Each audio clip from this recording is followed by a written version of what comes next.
ನಿರ್ವಹಿಸಿದ್ದಾರೆ. ಅವ್ರದ್ದು ಭಾಷೆ ಉಚ್ಚಾರ ತುಂಬ ಚೆನ್ನಾಗಿತ್ತು. ಮತ್ತು ಎಲ್ಲರೂ ಕೂಡ ಅನಂತರ ಮಹಾರಾಣಿಯವ್ರ ಪಾತ್ರ ಅದ್ಭುತವಾಗಿ ಮಾಡಿದ್ರು. ಅವರು ಅವ್ರದ್ದು ಏನು ದೇಹ ಸೌಂದರ್ಯ ಇದೆ ಮಹಾರಾಣಿ ಪಾತ್ರಕ್ಕೆ ಸೂಕ್ತವಾಗಿತ್ತು. ಮಹಾರಾಣಿಯವರಂದರೆ ಹಾಗೇ ಇರಬೇಕು ಅಂತ ಅನ್ನಿಸ್ತು. ಹಾಗೆ ಎಲ್ಲ ಆತ್ಮೀಯ ನನಗೆ ಕೆಲವು ಹೆಸರೆಲ್ಲ ಗೊತ್ತಿಲ್ಲ, ಅದು ನಮ್ಮ ಮಂತ್ರಿ ಪಾತ್ರ ಮಾಡಿರ್ತಕ್ಕಂಥ ನಮ್ಮ ಗೆಳೆಯರು ರಮೇಶ್ರವರು, ಅವರು ಚೆನ್ನಾಗಿ ಮಾಡಿದ್ರು. ಆನಂತರ ನಮ್ಮ ಲೋಕಾಯುಕ್ತರು ಅವರು ತುಂಬ ಚೆನ್ನಾಗಿ ಮಾಡಿದ್ರು. ನನಗೆಲ್ಲ ಹೆಸರು ಗೊತ್ತಿಲ್ಲದೆ ಇರೋದ್ರಿಂದ ನಮ್ಮ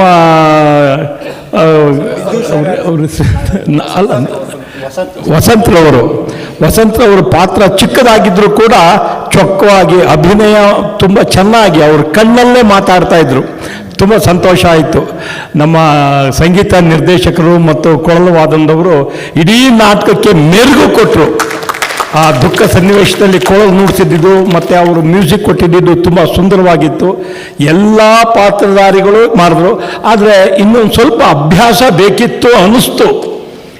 ಈ ಕಠಿಣ ಅಭ್ಯಾಸದಿಂದ ಫಲ ಕೊಡ್ತಾರೆ ಅನ್ನೋದಕ್ಕೆ ನನಗೆ ಈಗ ಗೊತ್ತಾಗಿದ್ದು ರಮೇಶ್ ಅಂತವರು, ಅವರು ನಮ್ಮ ಗುಂಡಣ್ಣ ಅವ್ರಿಗೆ ಅವ್ರು ಏನು ಹೇಳ್ತಾರೆ ಅಂದರೆ, ಇಲ್ಲಿ ಡೈರೆಕ್ಟ್ರ್ ಹೇಳ್ಕೊಟ್ಟಿದ್ದನ್ನು ಚಾಚು ತಪ್ಪದೆ ತಿಳ್ಕೊಂಡು ಜೊತೆಗೆ ಮನೇಲಿ ಕೂಡ ಅಭ್ಯಾಸ ಮಾಡಬೇಕು ಅಂತ ನಿರೂಪಿಸಿಕೊಟ್ರು. ಮತ್ತು ಎಷ್ಟೋ ಜನಕ್ಕೆ ಅವರು ಹೇಳಿದ್ದಾರೆ, ಕೆಲವರು ಮಾತು ಕೇಳಿದ್ದಾರೆ. ಕೇಳಿ ಇವತ್ತು ಉನ್ನತವಾದ ಅಭಿನಯ ಮಾಡಿದ್ದಾರೆ. ಈ ನಾಟಕ ಸುಂದರವಾಗಿ ಬರಲಿಕ್ಕೆ ಎಲ್ಲರೂ ಕಾರಣ. ನಿಮ್ಮೆಲ್ಲರಿಗೂ ನಮಿಸಿ ನನ್ನ ಮಾತು ಮುಗಿಸ್ತೀನಿ. ನಮಸ್ಕಾರ. ಎಲ್ರಿಗೂ ನಮಸ್ಕಾರ. ದಿವಾಕರ್ ಸರ್ ಅವರ ಮೊದಲ ರಚನೆ ಮತ್ತು ಅದೇ ರೀತಿ ಮೊದಲ ಪ್ರಯತ್ನ ನಾಟಕ ತುಂಬ ಚೆನ್ನಾಗಿ ಮೂಡಿಬಂದಿದೆ. ಅದೇ ರೀತಿ ಈ ಸಂಗೀತದಲ್ಲಿ ಫ್ಲೂಟ್ ಯೂಸ್ ಮಾಡಿರೋದು ತುಂಬ ಖುಷಿ ಕೊಡ್ತದೆ ನನಗೆ. ಎಲ್ಲೋ ಒಂಥರ ಆನಂದ ಆಗುತ್ತೆ. ನಿಜವಾಗ್ಲೂ ತುಂಬ ಚೆನ್ನಾಗಿತ್ತು. ಸುಮಾರು ಎಲ್ಲರೂ ಹವ್ಯಾಸಿ ಕಲಾವಿದರು ಇಟ್ಕೊಂಡು ನಾಟಕ ಮಾಡೋದು ತುಂಬ ಕಷ್ಟ.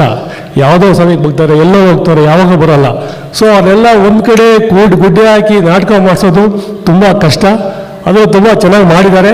ಮುಂದಿನ ಪ್ರಯತ್ನಗಳು ಇನ್ನೂ ತುಂಬ ಚೆನ್ನಾಗಿ ಮಾಡಿ ನಾಟಕ ಅತ್ಯಂತ ಯಶಸ್ವಿಯಾಗಲಿ.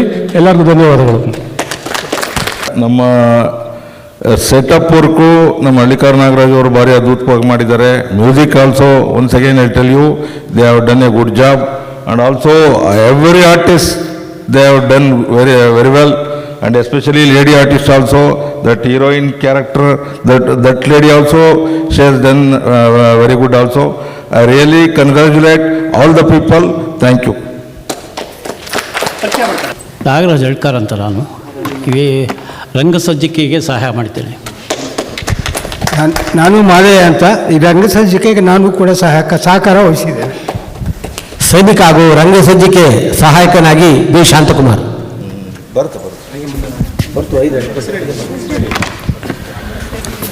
ನಾವು ಹೊಸಕೋಟೆ ಶ್ರೀನಿವಾಸ್ ಅಂತ ಸಂಪಾದಕರು ಹಾಗೂ ಜನಪದ ಕಲಾವಿದರು, ರಂಗಭೂಮಿ ಕಲಾವಿದರು. ಹಾಗೆ ನಾವು ಈ ಒಂದು ನಾಟಕದಲ್ಲಿ ಗಜದೇವ ಪಾತ್ರ ಎಂಬ ಸನ್ನಿವೇಶನ ಮಾಡಿದ್ದೀವಿ. ನಾನು ಶ್ರೀನಿವಾಸ್ ವಿಶ್ವಕರ್ಮ ಅಂತ ರಂಗಭೂಮಿ ಕಲಾವಿದ. ಈ ದಿನದಲ್ಲಿ ಕೆಲವು ಅನಿವಾರ್ಯ ತಪ್ಪುಗಳು ನಡೆದಿದೆ, ಯಾರು ಏನು ತಿಳ್ಕೊಬೇಡ್ದು. ನನಗೆ ಯಾವುದೋ ಒಂದು ಹಿಂಗೆ ಪ್ರಾಬ್ಲಮ್ ಇದ್ದಂಗೆ ಆಗಿದೆ. ಆದ್ದರಿಂದ ಈ ಒಂದು ಕಾರ್ಯಕ್ರಮ ಯಶಸ್ವಿಯಾಗಿ ಮೂಡಿ ಬಂದಿದೆ. ಅದಕ್ಕಾಗಿ ನಾನು ಎಲ್ಲರಿಗೂ ಧನ್ಯವಾದಗಳನ್ನು ಅರ್ಪಿಸ್ತೇನೆ. ವಜ್ರದೇವನ ಹೆಂಡತಿ ಪಾತ್ರದಲ್ಲಿ ಮಾಲಾ ಮಂಜು, ಶಿವಮೊಗ್ಗ.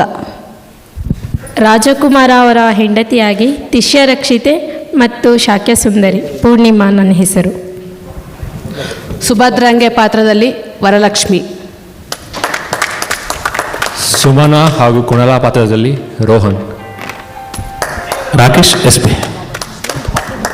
ಬಿಂದುಸಾರನ ಪಾತ್ರದಲ್ಲಿ ಎನ್ ಶಿವಶಂಕರ ಮೂರ್ತಿ.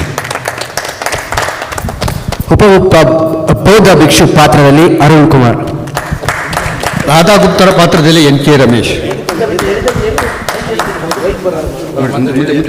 ಜ್ಯೋತಿಬಾ. ನಾವು ವೀರಭದ್ರ ಅಂತ ದಾಳಿಂಬ, ಕನಕಪುರ ತಾಲೂಕು. ಸೈನಿಕನಾಗಿ ವೆಂಕಟೇಶಪ್ಪ, ಚಿಟ್ಲಘಟ್ಟ ತಾಲೂಕು, ದಿಬ್ಬೂರಹಳ್ಳಿ. ಹೇಮಂತದ್ದು ಸೈನಿಕನಾಗಿ ಪಾತ್ರ ಬೀಸಿದ್ದು. ಅಶ್ವಸೇನನ ಪಾತ್ರದಲ್ಲಿ ವಸಂತ್ ಕುಮಾರ್ ಹಾಗೂ ಸಂಗೀತ ನಿರ್ದೇಶನ ನಾಗರಾಜ್ ರಾವ್, ಕೊಳಲು ಅಮರ್ ಹಾಗೂ ಮೇಕಪ್ ರಾಮಕೃಷ್ಣ ಅವರು ದಯವಿಟ್ಟು ವೇದಿಕೆ ಮೇಲೆ ಬರಬೇಕು. ರಾಮಕಿರಣ ಬರಬೇಕು ದಯವಿಟ್ಟು. ಹಾಗೂ ವಸ್ತ್ರಾಲಂಕಾರ ಸಿಬ್ಬಂದಿ ವರ್ಗ, ಕಲಾಕ್ಷೇತ್ರ ಸಿಬ್ಬಂದಿ ವರ್ಗ, ಬೆಳಕು ದಯವಿಟ್ಟು ಕೃಷ್ಣನ ಬರಬೇಕು ವೇದಿಕೆ ಮೇಲೆ. ಏಕೆ ಕೃಷ್ಣನ ದಯವಿಟ್ಟು ವೇದಿಕೆ ಮೇಲೆ ಬರಬೇಕು. ನಿರ್ದೇಶನ ದಿವಾಕರ್ ಡಿ. ಪ್ರಸಾದನ ರಾಮಕೃಷ್ಣ ಬೆಳ್ತೂರು. ಮುಖ್ಯವಾಗಿ ಬಹಳ ಮುಖ್ಯಕ್ಕೆ ಸಹಕಾರ ಕೊಟ್ಟವರು ನಾಗರಾಜ ರಾವ್, ಸಂಗೀತ ನಿರ್ದೇಶಕರು.